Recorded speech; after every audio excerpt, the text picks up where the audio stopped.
म जिन्दगीको यस्तो प्राइम टाइममा एक्लो भएँ जहाँ मैले महसुस गरेँ यो साथ भनेको चाहिँ आफू बाहेक कसैले आफूलाई साथ नदिने रहेछ। यो साँच्चै एउटा यात्रा रहेछ। तपाईँको उपनाम जस्तै साँच्चै यात्रा रहेछ। सक्नेले साथ दिन्छन्, नसक्नेले पाठ दिन्छन्, तर दिन चाहिँ दिन्छन्। आफू बाहेक कसैले आफूलाई साथ नदिने रहेछ।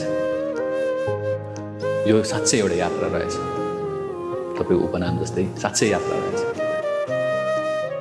सक्नेले साथ दिन्छन्, नसक्नेले पाठ दिन्छन्, तर दिन चाहिँ दिन्छन्।